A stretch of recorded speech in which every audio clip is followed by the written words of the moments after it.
اتنا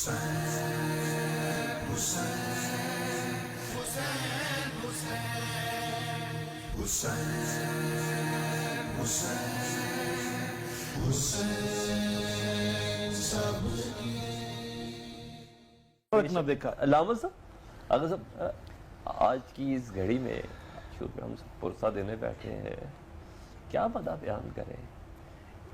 ان ساعتوں میں کربلا میں کیا منظر تھا، اور اس کو پیرونے کا آغاز بہت پہلے سے ہو گیا ہوا تھا، ان موتیوں کو اس سے متعلق روشنی ڈالنے کی، اور اسپیشلی شب عاشور جو حجتیں تمام ہوئی، یعنی کل رات کو، وہ کیا تھا، اس کا کیا مقصد تھا، اور اپنے انسان سے متعلق کیا کہتے تھے؟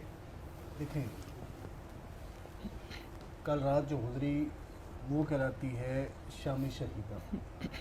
آج جو رات آئے گی اس کو کہتے ہیں شام غریبہ.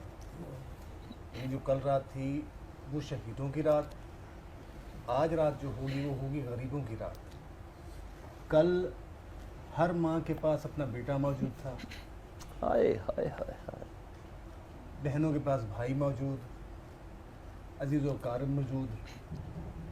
اور جب شب عاشور میں یزیدی فوج نے حملہ کرنا چاہا تو مولا حسین نے جو ہے سرکار وفا کو حکم دیا کہ ان سے روکو اور پوچھو ارادہ کیا ہے. تو جب سرکار وفا نے ان کو روکا اور مولا حسین کو بتایا کہ جی وہ حملے کی نیت سے ہیں، وہ لڑنا چاہتے ہیں، جنگ کرنا چاہتے ہیں، تو آپ نے فرمایا کہ انہیں کہو کہ ایک رات کی مہلت دیں. اچھا، اب یہ پوری جو نظام ہے وہ اس لفظ مہلت میں بند ہے. اس کا مفہوم جو ہے اتنا وسیع ہے. ایک طرف یہ کہا کہ مہلت ایک رات کی کہ ہم خدا کی عبادت کریں، ذکر خدا کریں. دوسرا امام حسین کا مقصد یہ تھا کہ اپنوں کو مہلت دے دیں. تیسرا مقصد یہ تھا کہ ان کو مہلت دے دیں کہ تمہیں ایک اور موقع ہے کوئی راہ راست پہ آنے والا، ہے کوئی راہ راست پہ آنے والا. اللہ اکبر، کتنا فصیح و بلیغ لفظ کتنا ہے. فصیح و بلیغ جو ہے. اور یہاں سبھی عزیز و اقارب کو اور انصار کو اکٹھا کیا، خطبہ دیا اور فرمایا کہ یہ سب لوگ میری جان کے پیاسے، اگر یہ مجھے مار لیں گے تمہیں کچھ نہیں کہیں گے.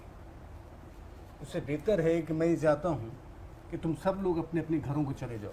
یہ کل شب کی بات ہے. یہ کل شب کی بات ہے. اور دیکھو، اگر تمہیں ایسا لگے کہ شاید میرے ساتھ رہتے ہوئے جو مرتبہ ملنا ہے مجھے چھوڑ کے چلے جانے میں وہ مرتبہ نہ ملے، تو میں حسین یہ وعدہ کرتا ہوں کہ اگر تم میرے ساتھ چھوڑ کے اگر چلے بھی جاؤ گے تمہاری آخرت کا میں حسین ضامن. تو سبھی اصحاب اور عزیز و اقارب جو ہے خاموش بیٹھے رہے. تو پھر کہا شاید ہو سکتا ہے کہ میرے سامنے تمہیں جاتے ہوئے شرم آئے. خلاقیات اپنی معراج پر ہے جی، کہ میرے سامنے تمہیں جاتے ہوئے شرم آئے تو ایک کام کرو، اور اگر دنیا تانے دے تو تم ایک کام کرو، میرے ساتھ رسول کی بیٹیاں ہیں، تم ان کو لے جاؤ، ان کو مدینے میں چھوڑ دینا اور کہنا کہ رسول کی بیٹیوں کو چھوڑنے آئے تھے. تب بھی سبھی خاموش رہے، بیٹھے رہے. تو مولا حسین نے کہا ہو سکتا ہے کہ شاید میرے سامنے جو ہے تم کچھ کہنے سے شرمانے، بات کرنے سے ڈرتے ہو. تو کہا بیٹا اکبر ایک بار چراغ گل کر دو. شب عاشور میں جب چراغ گل کیا اور کچھ دیر کے بعد سرگوشیاں ہونے لگیں، اور تھوڑی دیر کے بعد مولا حسین نے کہا بیٹا اکبر اب چراغ روشن کرو. اب جب چراغ روشن کیا ہے تو عجیب و غریب منظر تھا، کیونکہ مولا حسین کی فوج کی کوئی ترتیب تو تھی نہیں. 120 سالہ بھی جوان، 80-90 سالہ بھی تھے، 60-65 والے بھی تھے، 32 سالہ بھی تھے، حد یہ ہے کہ 6 مہینے کے جوان بھی تھے. تو سبھی نے، بزرگوں نے جو ہے اپنی کمروں کو کس لیا، بچے اپنی ایڑیوں پہ کھڑے ہونے لگے. سب موجود تھے، سب موجود تھے. چراغ روشن ہوا تو سب موجود تھے. تب آپ نے مولا حسین نے فرمایا کہ خدا کی قسم آدم سے لے کے میرے بھائی امام حسن تک جیسے جانثار، جیسے وفادار ساتھی مجھے نصیب ہوئے ہیں کسی کو نصیب نہیں ہوئے. اللہم حسین حسین حسین حسین حسین حسین